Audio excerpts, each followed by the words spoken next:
అదే RTV app వార్తల్ని క్షణాల్లో చదివే అవకాశం ఉంటుంది. ఒక న్యూస్ పేపర్, ఒక టెలివిజన్ ఛానల్ మీ చేతుల్లో ఎప్పుడూ ఉంటాయి. గౌరవ ముఖ్యమంత్రి చంద్రబాబు నాయుడు గారు స్వర్ణాంధ్ర స్వచ్ఛాంధ్ర అనే ఒక నినాదంతో ఏదైతే ఒక ఉద్యమానికి జనవరి నెలలో శ్రీకారం చుట్టారో మైదుకూరులో, అది ఆ ఉద్యమం 2వ నెలలోకి ప్రవేశించింది. మరి ఫిబ్రవరి నెలలో మొన్న 15వ తేదీన కందుకూరులో రాష్ట్ర స్థాయి కార్యక్రమానికి, స్వర్ణాంధ్ర స్వచ్ఛాంధ్ర కార్యక్రమానికి గౌరవ ముఖ్యమంత్రి గారు ముఖ్య అతిథిగా విచ్చేయటం జరిగింది. అదేవిధంగా రాష్ట్ర వ్యాప్తంగా ఉన్నటువంటి ప్రతి జిల్లాలో, ప్రతి నియోజకవర్గంలో, ప్రతి మండలంలో కూడా ఈ కార్యక్రమం పెద్ద ఎత్తున జరుగుతూ ఉంది. ప్రతి నెల కూడా గత నెలతో పోల్చుకుంటే ఇంప్రూవ్మెంట్ కూడా కనపడుతూ ఉంది. ఇంకా ఎక్కువ మంది ఈ కార్యక్రమంలో భాగస్వాములు అవుతూ ఉన్నారు. అదేవిధంగా గతంలో ప్రకటించిన విధంగా ప్రతి నెల కూడా ఒక థీమ్ని ఎంచుకొని ఈ ఉద్యమాన్ని ముందుకు తీసుకువెళ్తూ ఉన్నాం. మరి ఫిబ్రవరి నెలలో సోర్స్ రీసోర్స్ అనే థీమ్ ఆధారంగా చేసుకుని కార్యక్రమాలు చేపట్టడం జరిగింది. ఏదైతే సెగ్రిగేషన్ అంటే చెత్తని వేరు చేయటం ద్వారా దానిలోంచి వచ్చేటటువంటి అనేక రకాలైనటువంటి రీసైక్లబుల్స్ని మనం బయటికి తీసినట్లయితే సంపద సృష్టించుకునేటటువంటి అవకాశం కూడా ఉంటుంది అన్న ఒక థీమ్ని మేము ఫిబ్రవరి నెలలో తీసుకుని అనేక కార్యక్రమాలు చేపట్టాం. మరి దీనికి సంబంధించి ప్రతి నెల కూడా మేము సాధిస్తున్నటువంటి ప్రగతిని, ఏదైతే ప్రోగ్రెస్ మేము అచీవ్ చేస్తూ ఉన్నామో, అదేవిధంగా సాలిడ్ అండ్ లిక్విడ్ వేస్ట్ మేనేజ్మెంట్కి సంబంధించి మరి రాష్ట్రం ఏ స్థాయిలో ఉందో, మరి ఎక్కడికి చేరుకోవాలనుకుంటున్నాం, ఏం టార్గెట్స్ పెట్టుకున్నాం, ఇవన్నీ కూడా ప్రతి నెల ఒక నివేదికని గౌరవ రాష్ట్ర ముఖ్యమంత్రి గారు ప్రజలకి ఇవ్వమని మరి స్వచ్ఛాంధ్ర కార్పొరేషన్కి ఆదేశించడం జరిగింది. మరి అదేవిధంగా మరి గత నెలలో కూడా ఒక నివేదిక, కొన్ని వివరాలు అన్నీ కూడా మీడియా ద్వారా రాష్ట్ర ప్రజలకు తెలియజేశాం. మరి ఈ నెల కూడా మరిన్ని వివరాలు రాష్ట్ర ప్రజల ముందు ఉంచాలన్న ఒక ఆలోచనతో ఈ మీడియా సమావేశాన్ని ఏర్పాటు చేశాం. గత నెలకి ఈ నెలకి పోల్చుకున్నట్లయితే అనేక రకాలుగా ముందడుగు వేయటం జరిగింది. ముఖ్యంగా రాష్ట్ర ప్రభుత్వంలో ఉన్నటువంటి అన్ని శాఖల్ని కూడా ఈ స్వర్ణాంధ్ర స్వచ్ఛాంధ్ర ఉద్యమంలో భాగస్వాములు చేయటం జరిగింది. అంటే స్వచ్ఛత అనేది కేవలం ఒక మున్సిపల్ అడ్మినిస్ట్రేషనో, ఒక పంచాయతీరాజ్ రూరల్ డెవలప్మెంట్, ఈ 2 శాఖలకే పరిమితం కాదు. అన్ని శాఖల్లో కూడా దీనికి సంబంధించి పార్టిసిపేషన్ ఉండాలి. అన్ని శాఖలు కూడా ఈ ఉద్యమంలో పాల్గొనాలని ముఖ్యమంత్రి గారు దిశానిర్దేశం చేయటం, మరి దానికి అనుగుణంగానే ఈ రోజున మీరు చూసినట్లయితే రాష్ట్ర ప్రభుత్వంలో భాగంగా ఉన్నటువంటి దాదాపుగా 90 శాఖలు, 90 డిపార్ట్మెంట్స్ మరి ఈ స్వచ్ఛాంధ్ర ఇనిషియేటివ్లో భాగస్వాములు చేయటం జరిగింది. అంటే ఈ 90 శాఖలకి సంబంధించి రాష్ట్ర స్థాయిలో, జిల్లా స్థాయిలో నోడల్ ఆఫీసర్స్ని నియమించుకోవటం జరిగింది. అనేక శాఖలు, ఏపీ బ్యాక్వర్డ్ క్లాసెస్ కానీ, లేదంటే ఈ డిస్ట్రిబ్యూషన్ ఏపీ డిస్కామ్స్ కానివ్వండి, లేదంటే అనేక రకాలుగా AP institute of rural development, police housing corporation, horticulture, youth services, అదేవిధంగా finance, labour, education department, public health, prohibition and excise, R&B, ఇట్లా అన్నీ ఇది చదువుకుంటూ పోతే చాలా ఉన్నాయి. 90 శాఖల్ని దీనిలో భాగస్వాములు చేయటం, రాష్ట్ర స్థాయి, జిల్లా స్థాయి నోడల్ ఆఫీసర్స్ని నియమించుకోవటం జరిగింది. దీని ద్వారా మీరు చూసినట్లయితే మరి మొన్న జరిగినటువంటి స్వచ్ఛాంధ్ర కార్యక్రమం ఏదైతే 3వ శనివారం ఉందో, ఆ కార్యక్రమంలో ఈ 90 శాఖల నుంచి కూడా దాదాపుగా 2,17,963 మంది ఆ శాఖల్లో ఉన్నటువంటి ఉద్యోగస్తులు మరి దీనిలో భాగస్వాములు కావటం జరిగింది. 2,17,000 మంది ప్రభుత్వ ఉద్యోగులు ఈ 90 శాఖల నుంచి కూడా ఈ స్వచ్ఛాంధ్ర ఉద్యమంలో భాగస్వాములు కావటం జరిగింది.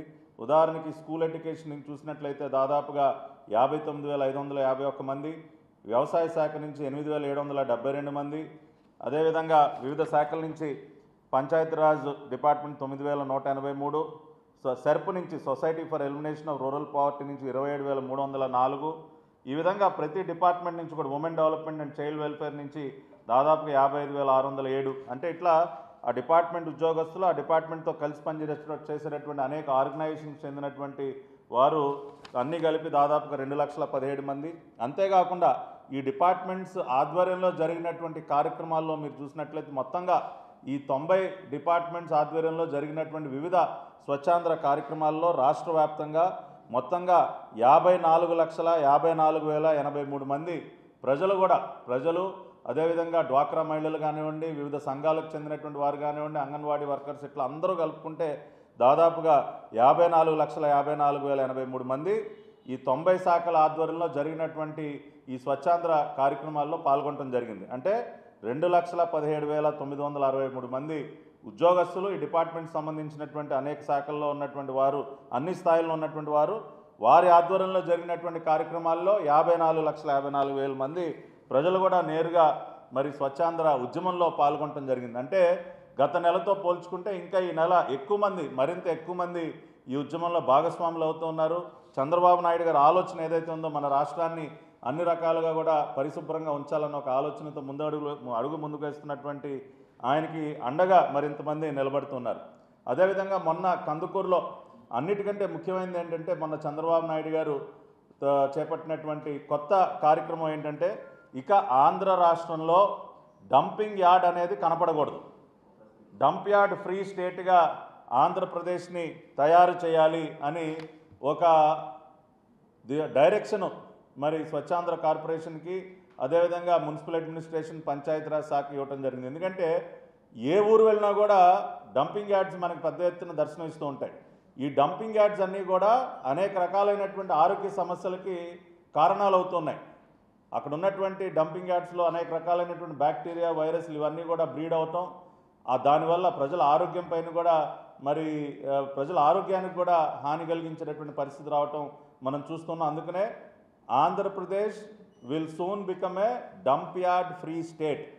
దానికి మేము చేపడుతున్నటువంటి కార్యాచరణ ఏంటంటే ప్రతి ఒక్క మున్సిపాలిటీ, కార్పొరేషన్లో డంప్ యార్డ్ల స్థానంలో వేస్ట్ ప్రాసెసింగ్ సెంటర్స్ మాత్రమే ఉంటాయి.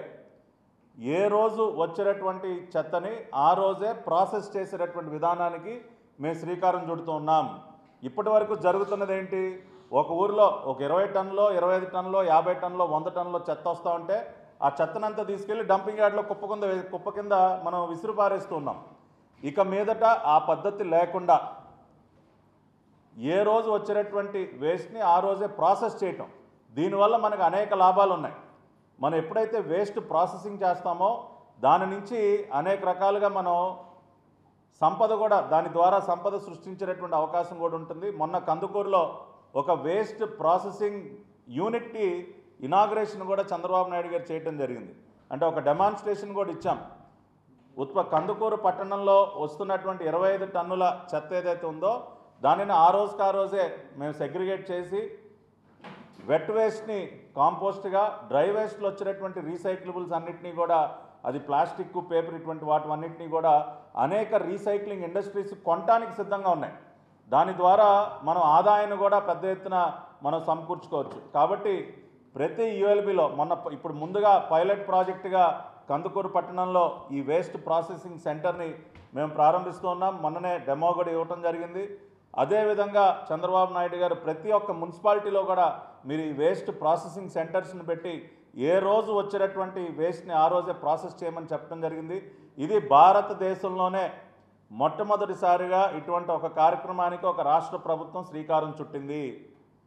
ఇవాళ అనేక పట్టణాల్లో మేము ఎక్కడికి వెళ్ళినా కూడా ప్రజలందరూ మమ్మల్ని కోరుకునేది ఏంటంటే, అయ్యా ఇంటి పక్కనే డంపింగ్ యార్డ్ ఉంది, మా కాలనీ మధ్యలో డంపింగ్ యార్డ్ ఉంది, అక్కడి నుంచి వచ్చేటటువంటి ఆ దుర్వాసన మేము భరించలేకపోతున్నాం, ఆ చెత్త తగలబడుతూ ఉంటే మొత్తం ఆ పొగంతా కూడా మొత్తం మా కాలనీ అంతా వ్యాప్తి చెంది మాకు అనేక ఆరోగ్య సమస్యలు వస్తూ ఉన్నాయని ప్రధానంగా ఈ సమస్య మా దృష్టికి తీసుకొస్తా ఉన్నారు. కాబట్టి మేము అన్నిటికంటే టాప్ ప్రయారిటీగా ఉన్నటువంటి ఆ చెత్తనంతా క్లియర్ చేసి ఈ డంపింగ్ యార్డ్స్ అన్నిటినీ కూడా పార్కులుగా, గ్రీన్ స్పేసెస్గా మార్చిపోతున్నాం.